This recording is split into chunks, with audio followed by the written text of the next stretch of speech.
Bonjour à tous et à toutes, j'espère que vous allez bien. Aujourd'hui, on s'intéresse à la grande puissance du Moyen Âge et du début de l'époque moderne. Né sur les ruines de l'Empire carolingien en 962, avec le sacre d'Othon Ier, l'Empire est dit saint à partir du milieu du XIIe siècle, puis romain au XIIIe siècle, et enfin de nation allemande à la fin du XVe siècle. C'est un vaste édifice politico-religieux avec une imbrication du pouvoir spirituel et du pouvoir temporel, fondement même de ces institutions. Vous voulez en savoir plus sur le Saint-Empire romain germanique? Venez avec moi. L'appellation de Saint-Empire romain germanique est employée traditionnellement depuis la fin du XVe siècle dans les textes officiels, en même temps que sa dénomination latine Sacrum Romanorum Imperiatum Nationis Germanicae, ce qui correspond littéralement à Saint-Empire romain de la nation germanique. Dans la partie italienne de l'Empire, on employait aussi Sacro Romano Impero.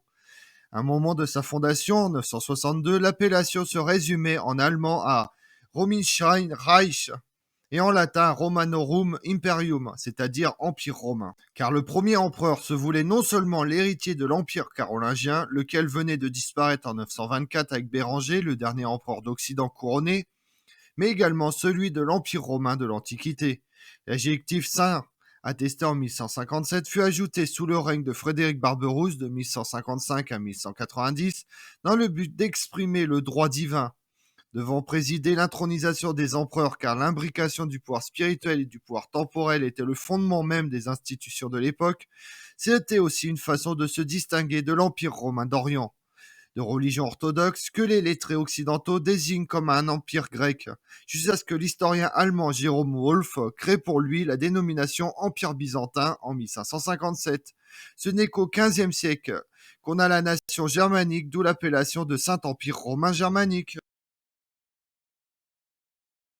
La mort de Béranger Ier de Frioul en 924 marque officiellement la fin de l'Empire carolingien, mais depuis la fin du IXe siècle, cet empire avait perdu toute cohésion. Charles III le Gros est le dernier empereur qui, après avoir été couronné par le pape, est théoriquement régné sur toutes les parties de l'Empire. Cependant, le souvenir de l'Empire carolingien subsiste dans les esprits. La figure et la légende de Charlemagne restent vivantes.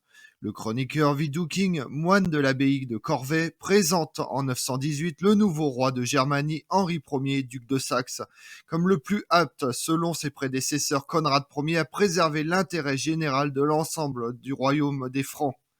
C'est dans cette lignée que se place Othon, roi de Germanie en 936. Pour exploiter le prestige que lui vaut sa victoire sur les envahisseurs hongrois en 955, il intervient d'autre part en Italie en 960, à la demande du pape Jean XII, pour déjouer les intrigues de Béranger II, petit-fils de Béranger Ier. Au mois d'août 961, profitant du calme qui règne en Germanie, Othon se rend en Italie. Il n'y rencontre aucune résistance et après avoir négocié avec Jean XXII, il reçoit la couronne impériale le 2 février 962. À travers ce geste, Othon Ier le Grand se pose en restaurateur de l'Empire. Les nouveaux empereurs, qui se disent les continuateurs de l'Empire carolingien, prétendent quant à eux à l'universalité, c'est-à-dire au gouvernement de tout l'Occident chrétien. L'empereur germanique entend exercer même de façon théorique son autorité sur tous les territoires chrétiens de l'Europe occidentale. L'empereur doit apparaître comme le premier des princes occidentaux. À travers l'Empire carolingien, les empereurs ottoniens veulent se relier à l'Empire romain.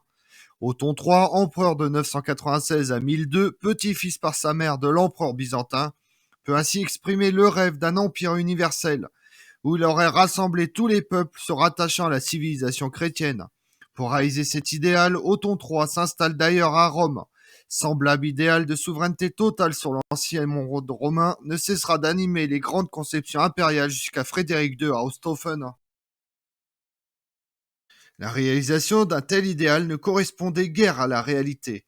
Le nouvel empire, fondé sur une assise germano-italienne, permettait de donner, selon les circonstances et les préoccupations des souverains, la priorité soit à la Germanie, soit à l'Italie.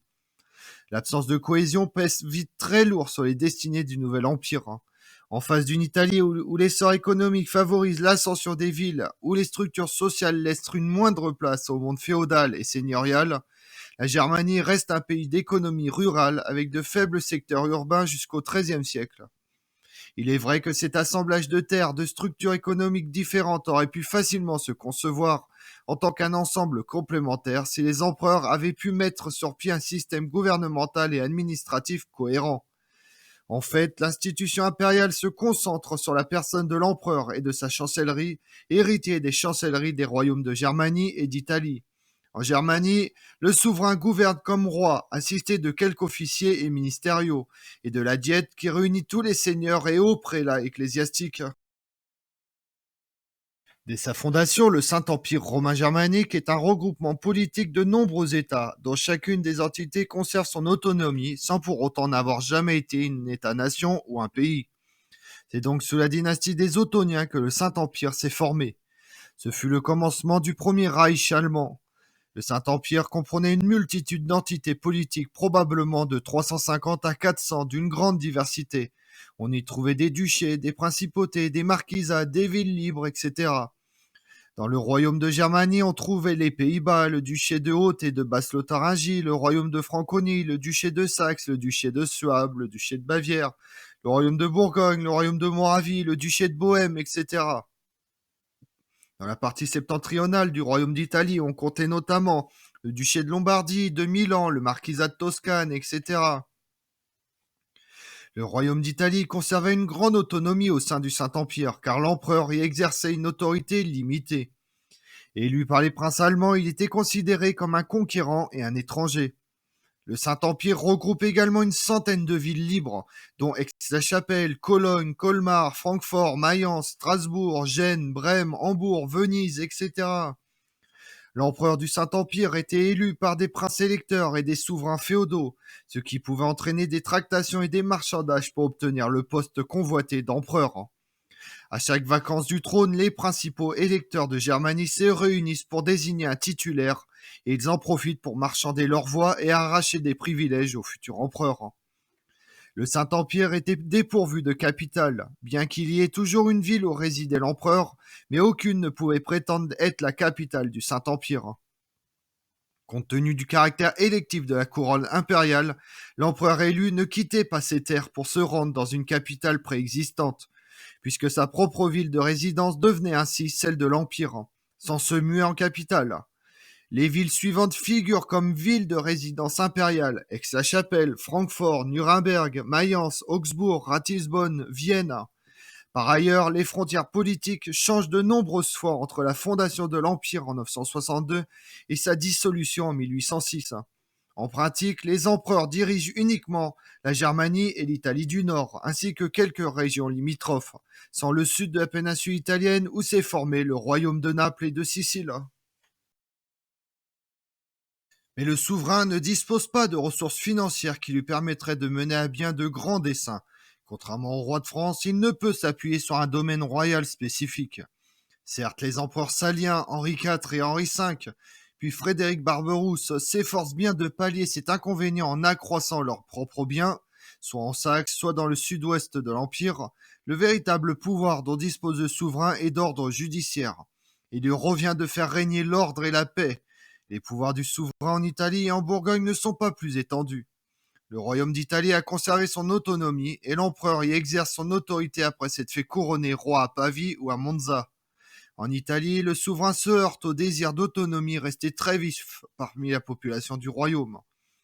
Une action cohérente et suivie de la part des souverains est surtout entravée par le problème de la succession au trône impérial.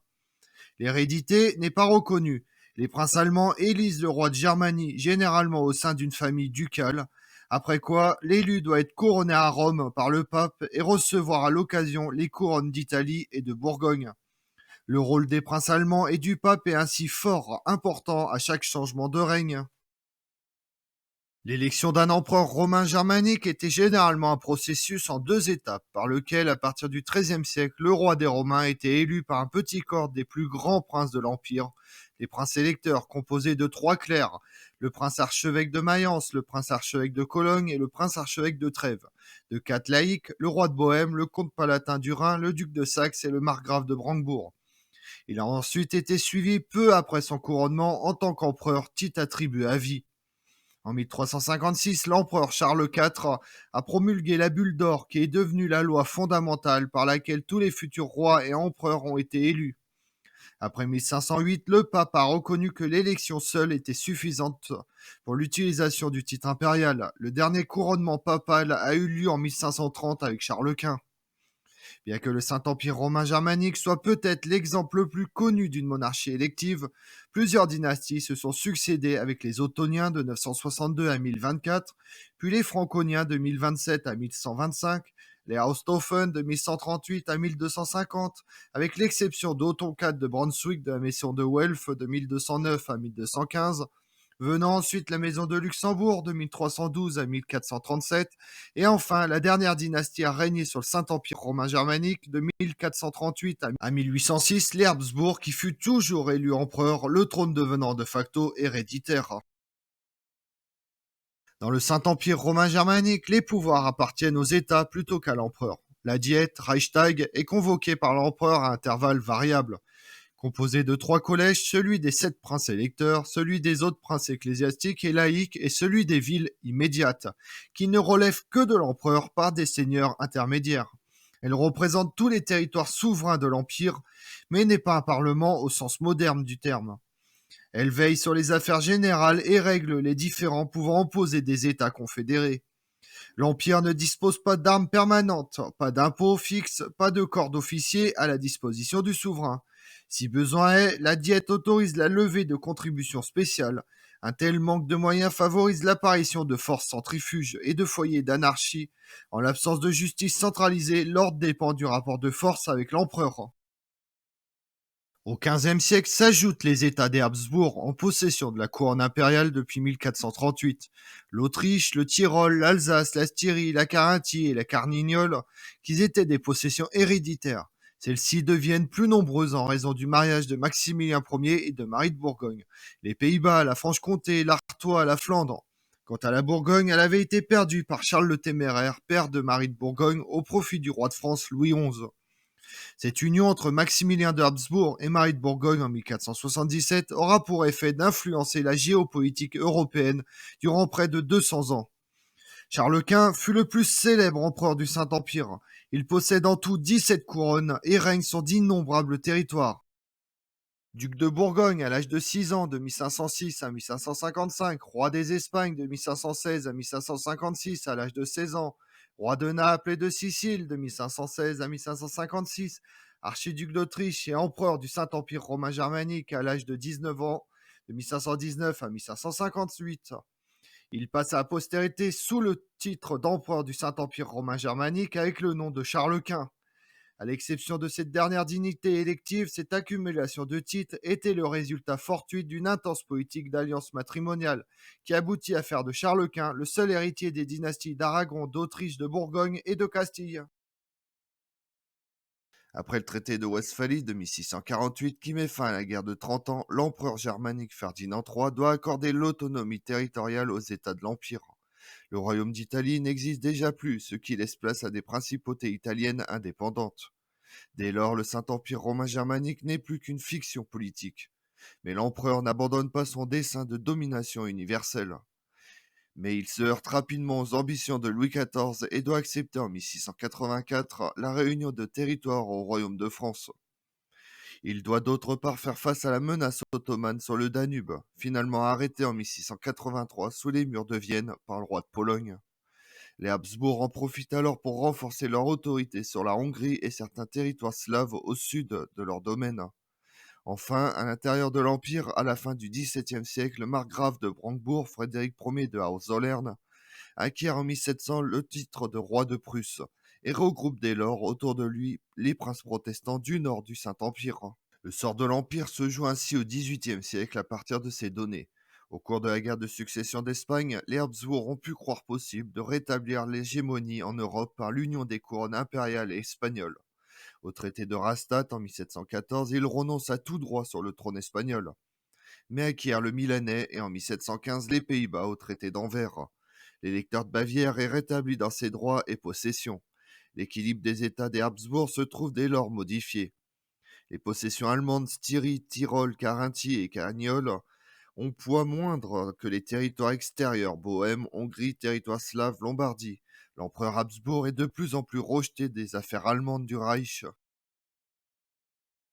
Les entreprises françaises de la Révolution puis de Napoléon Ier viennent retarder le règlement de compte définitif entre Hohenzollern et Habsbourg. L'empereur réconcilié un temps avec le roi de Prusse tente de s'opposer à la poussée révolutionnaire et de sauvegarder le statu quo. La réorganisation brutale de l'Allemagne par Bonaparte en 1803 montre alors la faiblesse du pouvoir impérial, incapable de s'opposer aux desseins du premier consul. L'influence autrichienne recule devant le protectorat français sur les princes allemands de l'Ouest et du Sud. Après le traité de Prexbourg en 1805 qui favorise les principautés du sud de l'Allemagne, Bavière, Wurtemberg, Napoléon crée la Confédération du Rhin le 12 juillet 1806, où entrent 16 princes allemands qui se séparent de l'Empire. Le 1er août 1806, la diète d'Empire se sépare et le 6 août 1806, François II renonce à son titre d'empereur du Saint-Empire romain germanique pour s'appeler François Ier, empereur d'Autriche. Comme on l'a vu, le Saint-Empire romain germanique est une institution typiquement médiévale, associant une multitude d'États germaniques et une partie de l'Italie. Il entend continuer l'Empire carolingien qui avait lui-même prétendu ressusciter l'Empire romain. Mais au fur et à mesure des siècles, la fragilité et les divisions du Saint-Empire se montrent de plus en plus fortes, jusqu'à sa disparition en 1806. Je vous remercie d'avoir suivi cette vidéo en ma compagnie. Si vous voulez connaître mes autres vidéos, retrouvez-moi chaque matin à partir de 6h45 sur ma chaîne YouTube Tout sur l'Histoire avec Damien, et également sur les réseaux sociaux Twitter et Instagram, Histoire Damien. Et pensez à liker, commenter et vous abonner. Je vous remercie à tous.